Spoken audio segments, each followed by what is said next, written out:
राष्ट्रगाथा channel पर आने वाले सभी श्रोताओं को, दर्शकों को मेरा सादर सप्रेम नमस्कार। राष्ट्रगाथा चैनल के माध्यम से 190 वर्ष का कालखंड 1757 से 1947, संघर्ष का इतिहास, क्रांति का इतिहास, बलिदान का इतिहास, महात्मा की स्वतंत्रता के लिए सब कुछ निछावर कर देने वालों का इतिहास, फांसी के तख्ते पर झूल जाने वालों का इतिहास, जेल में लंबी यातनाएं सहते सहते वही दम तोड़ने वालों का इतिहास, और धरती का नर्क, घोर नारकीय काला पानी का, सेलुलर जेल अंडमान का, वहां पर गए लोग तो 90% लोग वहीं मर खप गए। लेकिन इनमें से किसी का भी, जितने लोग बलिदान हुए, किसी का भी नाम इतिहास में नहीं। और बताया गया आज़ादी नेहरू और गांधी ने लेके दी है, जिन्होंने एक लाठी नहीं खाई। ऐसे बहुत सारे मजाक, क्रूर मजाक, कांग्रेस के बनने से लेकर के आज़ादी पाने तक और आज़ादी के बाद कांग्रेस के पापों का एक लंबा इतिहास है, अनगिनत पृष्ठ है। निष्पक्ष होके भी अगर हम पढ़ेंगे, ठीक से जानेंगे, तो समझ में आ जाएगा कि कांग्रेस बनाई किसने थी, शुरू के प्रेसिडेंट कांग्रेस के कौन कौन थे, और किन लोगों को इकट्ठा करके क्या किया गया था, क्या बनाया गया था। मोटी सी बात, कांग्रेस बनाई गई थी कांग्रेस के द्वारा, इटावा के कलेक्टर सर A.O. ह्यूम के द्वारा। आप सोचो जरा, उसने आजादी देने के लिए बनाई थी कांग्रेस क्या? 1885 में कांग्रेस बनी, आजादी देने के लिए कांग्रेस को बनाया गया था क्या? अपने सुरक्षा कवच के लिए कांग्रेस का प्लेटफॉर्म अंग्रेज ने खड़ा किया था, और वो ये धर्म निभाते रहे कांग्रेसी, आजादी से पहले भी और आजादी के बाद भी। चलिए इस चैनल के माध्यम से उन क्रांतिवीरों का, वीरांगनाओं का, नायक नायिकाओं का इतिहास आपके सामने रख रहा हूँ। 582, 83, 582, वीडियोज आप तक आई हैं। अल्पज्ञात, पूर्ण रूप से अज्ञात, और जो मैंने क्रांतिकारी आपके सामने लाए हैं, उनका जीवन चरित्र आपके सामने लाया है, 98% को कोई नहीं जानता, और 2% का देश के किसी न किसी कोने में, कहीं ना कहीं कोई स्थानीय रूप में, कोई प्रचलन में नाम कहीं मामूली सा चल रहा है, लेकिन उसके बारे में कुछ नहीं जानते। मैंने कोशिश की है इस चैनल के माध्यम से, हाँ, शौर्य और वीरता के कमाल के पृष्ठ लिखने वाले नायक नायिकाएं, 100 के ऊपर तो मैं महिलाएं दे चुका हूं। चलिए आज भी उसी श्रृंखला में कुछ नाम जोड़ने जा रहे हैं। आज जो मैं आपके सामने क्रांतिकारी ला रहा हूं, क्रांतिवीर ला रहा हूं, देशभक्त महात्मा के वो सपूत ला रहा हूं, जिनके बारे में मेरे पास कोई बहुत ज्यादा जानकारी नहीं है, परंतु उनका बलिदान ही तो अपने आप में एक बहुत बड़ा परिचय है। आइए चला देखें जरा कौन कौन इस श्रृंखला में और शामिल हो रहा है। आज एक नहीं अनेक हैं भाई। उत्तर प्रदेश के बलिया जिले के निवासी गणपत नोनिया ने जब सुना कि उसके जिले के कई व्यक्ति भारत छोड़ो आंदोलन में अंदर जा चुके हैं, और आंदोलन पूरी तरह से, और मैंने आपको बताया था कि इस आंदोलन को वास्तव में 14-15 दिन के अंदर ही सरकार ने लगभग दबा दिया था। लेकिन कुछ क्रांतिवीरों को ये लगा कि ये मौका है, इस आंदोलन को निमित्त बना करके हम कुछ अपने हाथ दिखा सकते हैं। तो ये जब लगा कि इस आंदोलन के अंदर गए लोगों पर कुछ अत्याचार भी हो रहा है, तो गणपत नोनिया के दिल में भी कुछ कर गुजरने का संकल्प उभरने लगा, ये छटपटाने लगा।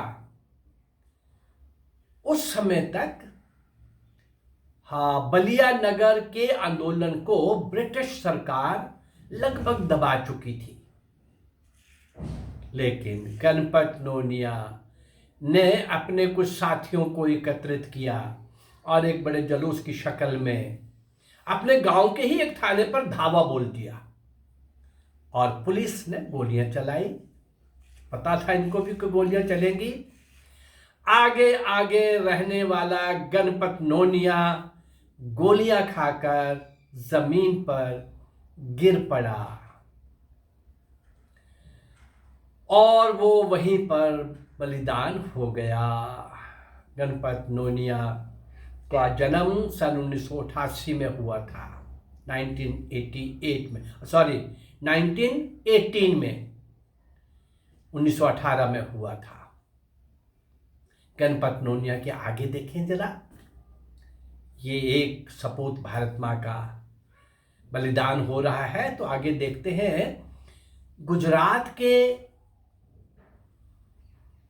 औद्योगिक नगर अहमदाबाद में 9 दिसंबर 1942 को ब्रिटिश शासन के अत्याचारों के विरोध में ये जुलूस शहर के विभिन्न बाजारों से होता हुआ कलेक्टर कार्यालय में पहुंचने ही वाला था, लेकिन पुलिस दल ने बीच में ही रोकने का प्रयास किया और बिखर जाने को कहा।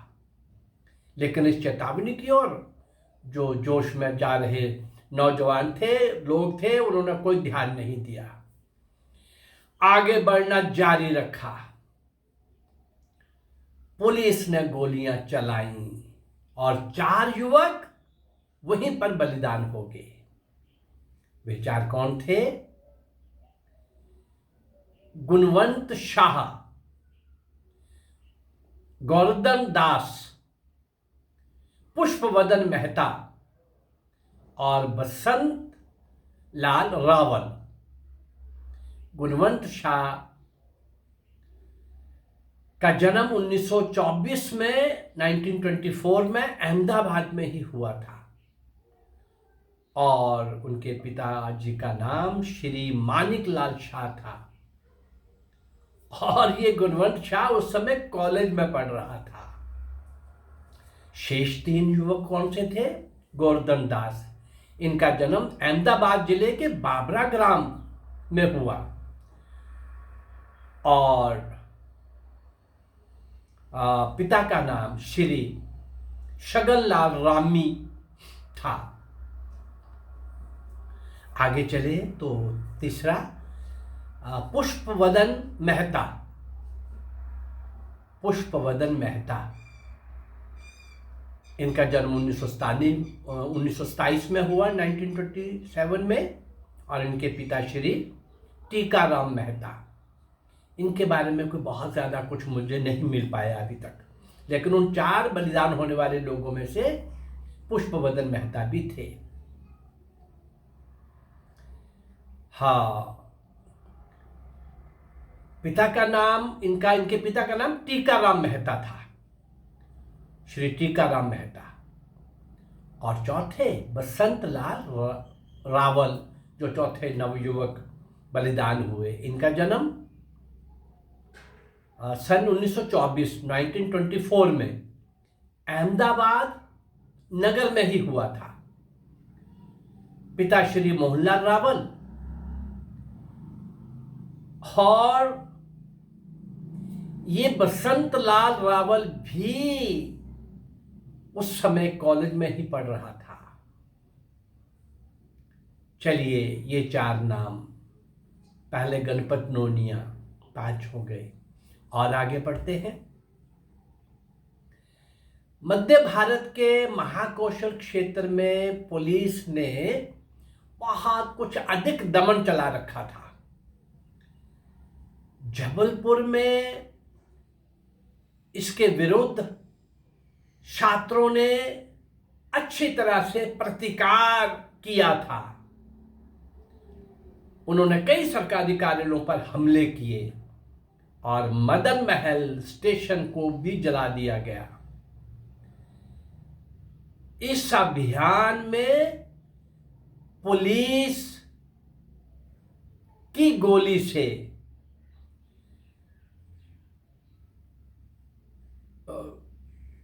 गुलवंत सिंह, पुलिस की गोली से गुणवंत सिंह प्रथम, फर्स्ट, अभी दूसरे और आने वाले हैं। गुणवंत सिंह प्रथम बलिदान हो गए। हाँ, एक नायब तहसीलदार मिस्टर अग्रवाल मनसाराम नाम के व्यक्ति को पकड़कर ले जा रहे थे। मनसाराम ने कुछ आनाकानी की, स्वाभाविक है, उस पर गोली चला दी गई। इस हत्याकांड के विरुद्ध जोरदार हड़ताल और प्रदर्शन हुए। पुलिस भी एक्शन में आ गई और उन्होंने बहुत सारे अत्याचार किए। लोगों को घरों से निकाल कर सड़कों पर पटक कर पीटा गया। पुलिस के अत्याचारों से भयभीत होकर सुखलाल और प्रेमचंद नाम के दो व्यक्ति पागल हो गए। वे चिल्लाते फिरते थे, पुलिस आ गई, पुलिस आ गई, किवाड़ बंद कर दो।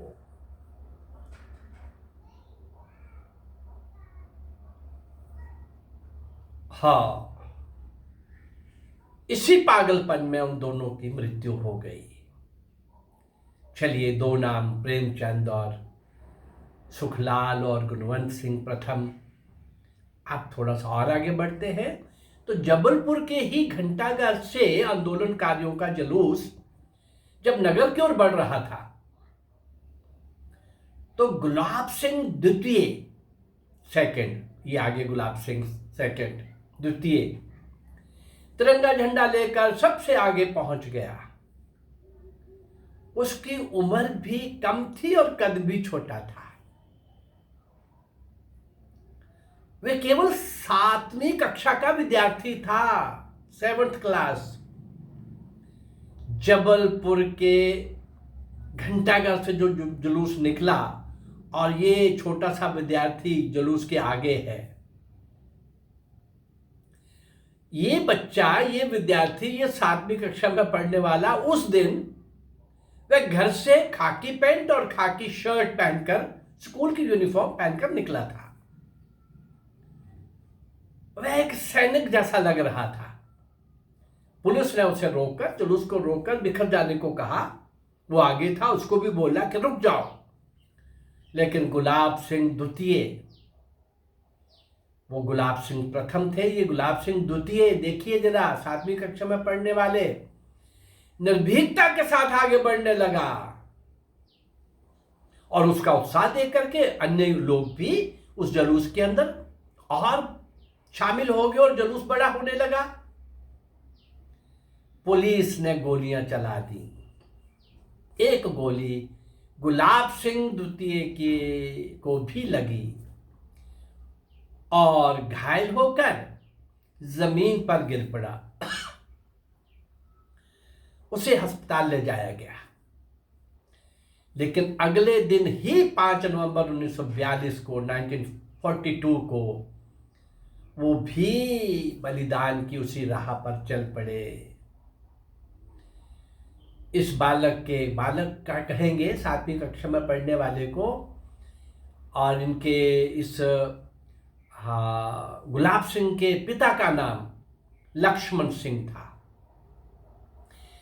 ये कुछ इनके बारे में, कुछ एक के बारे में जानकारी, बड़ा परिचय जो मैं बाकी क्रांतिकारियों का 2-2, 3-3 एपिसोड भी दे रहा हूं, एक क्रांतिकारी के 8-8 भी दे रहा हूं, 5 भी दे रहा हूं, लेकिन ये कुछ वो क्रांतिकारी जो वास्तव में देश की स्वतंत्रता के लिए, भारत मां की गुलामी की गड़ियां काटने के लिए खुद कट गए, भारत की स्वतंत्रता रूपी यज्ञ के अंदर आहुत हो गए। कितनी तरह के लोगों ने कैसे कैसे किस प्रकार से बलिदान किया, संघर्ष किया, अंग्रेजों की सशस्त्र सेना को चुनौती दी और सशस्त्र आंदोलन किया।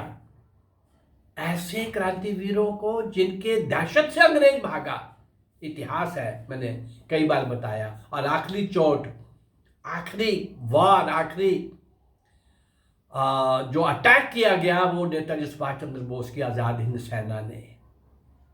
उस समय भी हालात मैंने 20 बार आपको ऐसे पृष्ठ आपके सामने रखे हैं, वो इतिहास के पृष्ठ हैं भाई, देशभक्तों के भी और गद्दारों के भी। गद्दारी का एक छोटा सा नमूना, नेताजी सुभाष चंद्र बोस, जिंदा या मुर्दा मिलेंगे तो हम आपको सौंप देंगे। ये कौन कह रहा था? पंडित नेहरू। किसको बोल रहा था? ब्रिटिश गवर्नमेंट को, जो छोड़ के जा रहे थे और अपने चमचे को गद्दी पर बिठा के जा रहे थे, जिसने एक लाठी नहीं खाई थी और जो लाठियां खा रहे थे, गोलियां खा रहे थे जीवन भर देश की, भारत मां की स्वतंत्रता के लिए, उनको इतिहास में कोई स्थान नहीं मिला।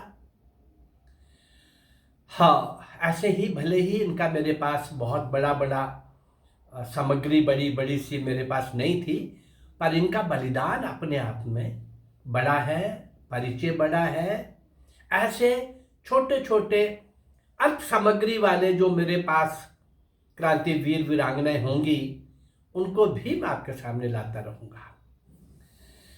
इन अज्ञात क्रांति वीर वीरांगनाओं को, नायक नायिकाओं को श्रद्धांजलि देने का क्रम इस चैनल के माध्यम से आप लगातार लगभग 3 साल से देख रहे हैं। 583 के आसपास ये वीडियोस आप तक पहुंची हैं। इन अज्ञात, अल्पज्ञात, पूर्ण रूप से अज्ञात क्रांतिवीरों को श्रद्धा सुमन भेंट करने का ये मेरा प्रयास अगर आपको अच्छा लग रहा है तो इस चैनल को लाइक करिए, सब्सक्राइब करिए और शेयर करिए। नमस्कार, जय भारत, धन्यवाद।